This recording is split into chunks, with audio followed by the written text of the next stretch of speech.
Single mom cleaner. Blew bubbles to calm a CEO's daughter. What CEO did next shocked everyone. Stay with me till the very end and let me know where you're watching from so I can see how far the truth really spreads. The girl was screaming, kicking, biting like a cornered animal. Security tried holding her still. One therapist raised his voice, another reached for sedation, but nothing worked. Ellie thrashed harder, her screams sharp and wild, bouncing off the marble walls of the ward tower lobby. People backed away, phones came out, no one stepped closer. Then a janitor dropped her mop. Claire moved fast, no hesitation. She walked through the chaos, knelt beside the child, and didn't say a word. She reached into her pocket, pulled out a tiny bottle, uncapped it, and blew. One bubble, then another. They floated, caught the light, shimmered. Ellie froze. Silence hit the room like a slap. From the top floor behind tinted glass, Ethan Ward watched CEO billionaire single father, stunned as his daughter stared at those floating shapes like they held the universe inside them. No one spoke, no one moved. Claire sat still, grounded, present, not coaxing, not performing, just there. Then Ellie did something that made the entire building gasp. She whispered, not a scream, not a cry, a single word, soft, cracked, but real. For 2 years she hadn't made a sound. Now a janitor with a bubble wand had done what no doctor, no specialist, no therapy ever could. She made Ellie speak. Claire Monroe, 36, once the heart of a classroom for kids no one else could handle. Now just a quiet figure pushing a mop down the same hallway where her life fell apart. She used to arrive before sunrise, set up each sensory tool with care. She knew which child needed dim light, which one flinched at footsteps, which one couldn't bear silence. Her students couldn't talk, but they trusted her. They didn't say thank you, but they followed her hands like they were holding on to something steady. She loved them, and she loved the man she went home to every night. Adam, her husband, steady, supportive, or so she believed. Then came the day she finished class early and walked toward the sensory garden, balloons in one hand, a soft mat in the other. She turned the corner and saw them. Adam, Emily, her co-teacher, her friend, her sister in the classroom, locked in a kiss. Not a quick, guilty kiss. It was slow, intentional. Adam's hand around Emily's waist like he had every right. Emily tugging his collar, giggling into his mouth. Claire didn't scream, didn't run. She just froze. The mat fell. Her hand shook. Her stomach turned over before she could breathe. She backed away, legs barely moving, then found a bathroom stall and threw up her entire life. The school offered time off. Adam wasn't questioned. Emily got promoted. Claire packed her room in silence, left the posters, the toys, the woman she used to be. She stopped believing in things after that. In loyalty, in safe spaces, in being irreplaceable. And yet once a week she returns to this building not as a teacher, but as a cleaner. Not through the front doors, but through the service gate. No one calls her Miss Claire anymore. She keeps her head down, cleans the floors where kids once ran to hug her. The same hands that once soothed chaos now scrub gum off tile. But her heart, that heart, still beats quietly. Still listens for children the world gave up on, even if no one listens to her anymore. Claire wasn't the only one who had been left behind. Just a few blocks away inside a quiet mansion, surrounded by trimmed hedges and silence, a little girl sat frozen in the middle of a brightly lit room. Her name was Ellie, 6 years old. Once joyful, always drawing rainbows on walls and hugging her dad before school. Now she didn't speak, didn't smile, didn't even meet anyone's eyes. It started on a day like any other. Her mother, Miranda, a famous model and influencer, had packed for a business trip. She kissed Ethan goodbye, gave Ellie a wink, and then she never came back. No calls, no texts, no goodbye. Only a photo posted online. Miranda smiling on a sunny beach holding hands with a much younger man. A caption with nothing but the ocean emoji. Ellie didn't understand, so she waited for a day, then a week, then forever, until the waiting turned into silence. She didn't cry, she didn't scream, she just shut down. Her tiny hands clutched the sleeve of an old sweater Miranda had left behind. She stopped playing, stopped eating her favorite jelly sandwiches.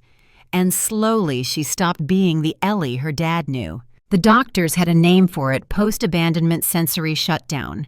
It sounded clinical, but to Ethan it just meant his daughter wasn't there anymore. Not really. Ethan Ward was used to solving impossible problems. As a CEO, he had fixed broken corporations, outmaneuvered competitors, and walked out of boardrooms with billion-dollar contracts. But standing outside Ellie's bedroom door, he didn't feel powerful. He felt scared. He tried everything, hired the best pediatric experts, filled her room with toys, read parenting books until dawn, but nothing changed. Ellie still sat in silence, still stared at walls as if waiting for someone who'd promised to come back, still flinched at the sound of closing zippers. Maybe they reminded her of suitcases. At night, Ethan would stand outside her door, hand on the doorknob, unsure whether to walk in or walk away. He'd built an empire, but couldn't reach his own child. And maybe what Ellie needed wasn't another specialist or a shiny new therapy. Maybe she just needed someone who wouldn't try to fix her. Someone who would simply stay. Someone who knew how it felt to be left behind. Someone like Claire. Claire lived in a one-room apartment above a worn-out laundromat. The wallpaper peeled at the corners. The heater clicked like it had a cough. She shared a twin mattress with her daughter Lily. Most nights, Claire waited for her to fall asleep before crying into the blanket, quietly, so Lily would think her mom was okay. She worked nights cleaning old-school buildings and early mornings at a grocery store. Her hands were always red raw from bleach and cold water, and yet every evening she still smiled at Lily like she wasn't breaking inside. Trust was something she had thrown away a long time ago, along with her wedding ring, along with that last handmade card from a student who once called her a hero. Claire didn't believe in love anymore, didn't believe in second chances or miracles. Just keeping the lights on, keeping Lily safe, that was enough. Some nights, when Lily was asleep, Claire would sit in the hallway, back against the door, and stare at the flickering light bulb above. She didn't pray, she didn't dream, she just breathed, one tired breath after another. But something changed the day she saw Ellie. A little girl curled in on herself like a wounded animal, silent, scared, distant, and yet so familiar. There was something in the way Ellie flinched, the way her eyes stayed low, the way she held her breath like love had become dangerous. It reminded Claire of Lily, before the divorce, before the day Lily asked if Daddy would ever come back. And maybe that's why, without thinking, Claire sat down beside Ellie. No words, just presence. She didn't try to fix her. She didn't even touch her. She simply blew a bubble, soft, slow, letting it float in the air between them like something sacred. Because even if Claire didn't believe in love anymore, even if she didn't think she deserved it, she still believed that every child did. That night, Claire sat alone by the window while Lily slept. She didn't cry, just sat there staring at the bubble wand still in her pocket. For the first time in years, her hands weren't scrubbing.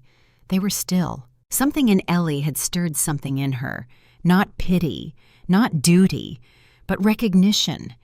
The way the girl flinched when someone moved too fast. The way she held her breath, waiting for the world to stop hurting. Claire saw Lily. She saw herself. And maybe, just maybe, it wasn't too late to matter to someone again. Ethan showed up the next morning. He didn't send an assistant. He didn't call ahead. He came in person. Walked through the back hallway of the school.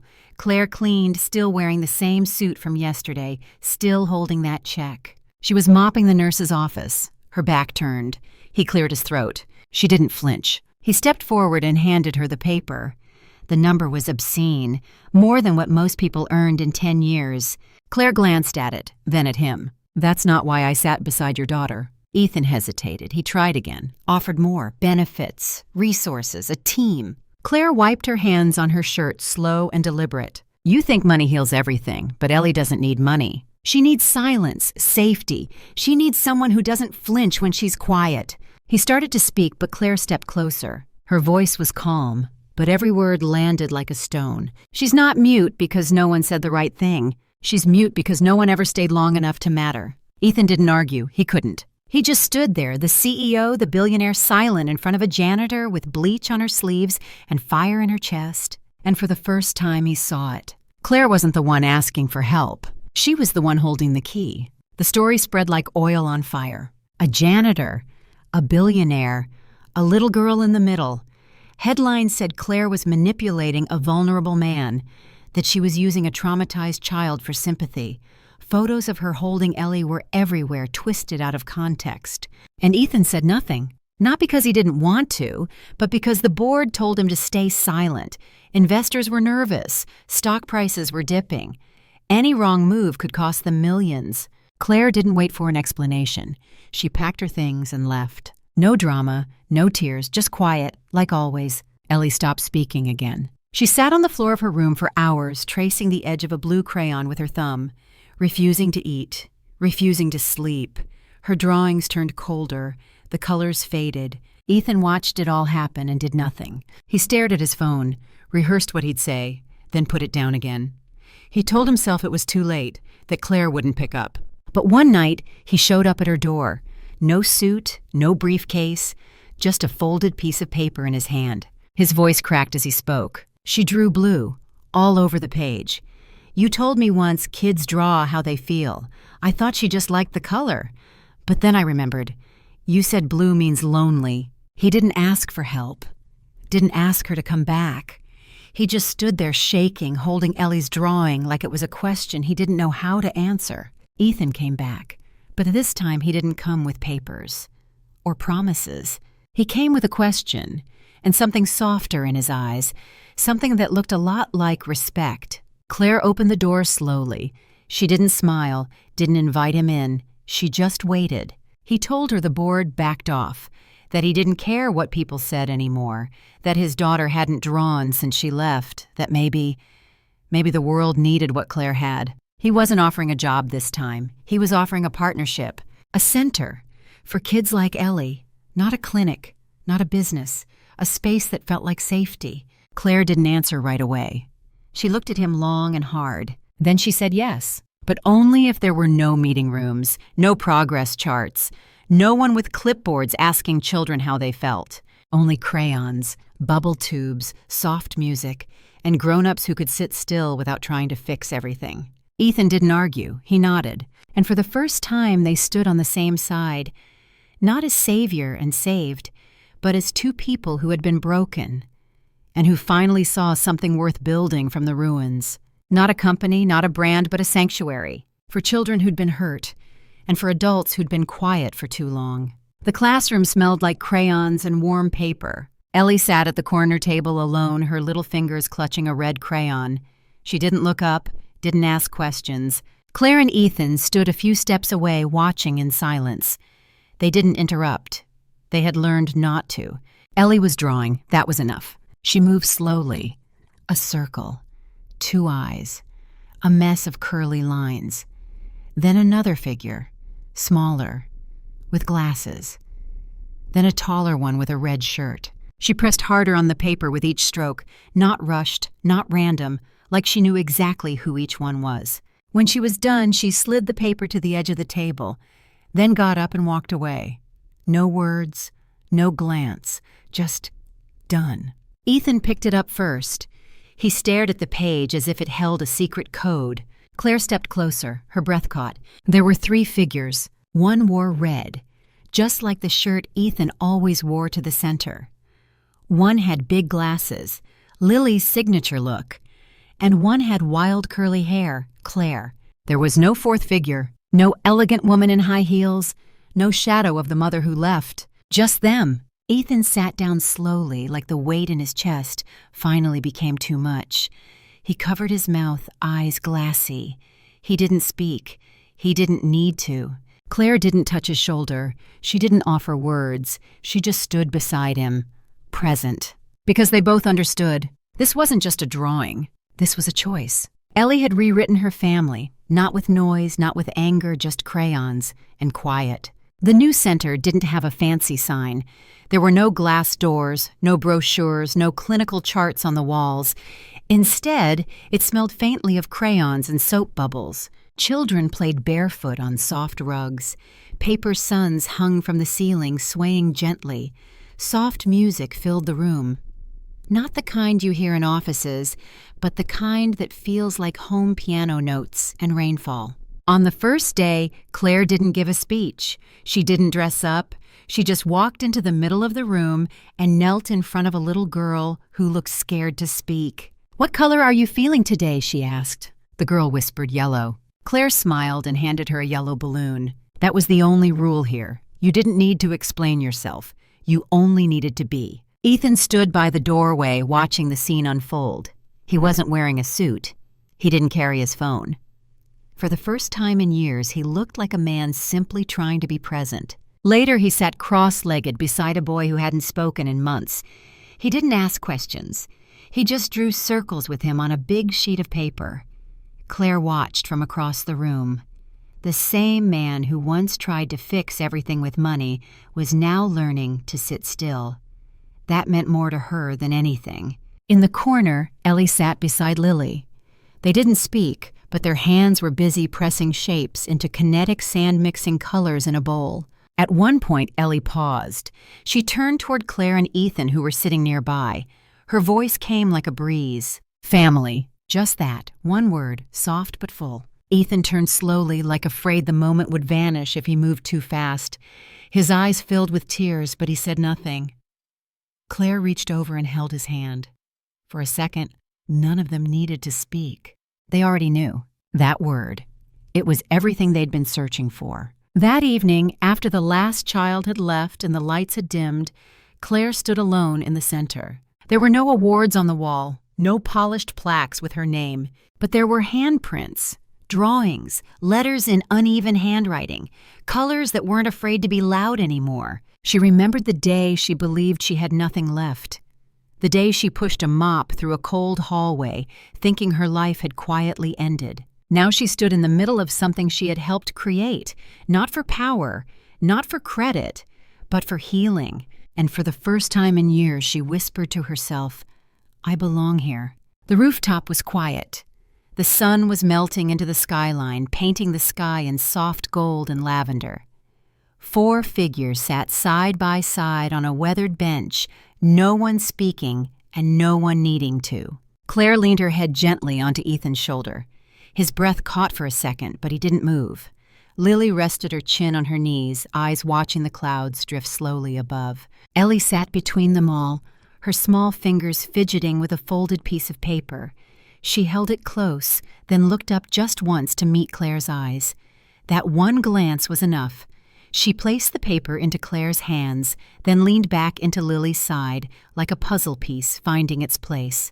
Claire opened it without unfolding the silence. 3 small figures stood under a rainbow.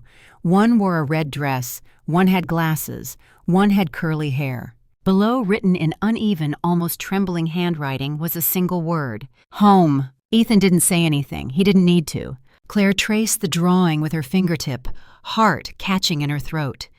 She wasn't anyone's savior. She wasn't anyone's hero. She was just seen. And for the first time, that was enough. She didn't need a speech. She didn't need closure. She had this quiet rooftop, this shared breath, this little family no one planned for. Lily whispered soft as the breeze, "Can we stay here forever?" Claire didn't answer. She only smiled. And above them, the last light of day wrapped around their shoulders like a promise. Sometimes we hear a story, and something in us stirs. Maybe it reminds you of someone you love. Maybe it reminds you of you. If you've ever carried too much alone or been judged for surviving, your voice belongs here too. This space was made for stories that aren't often told, for people who feel invisible but never stopped trying. Tell us what part of her story felt real to you, or share your own if you're ready. Someone out there needs to hear it. To listen to the next story, click on the box on the left. Thank you for watching.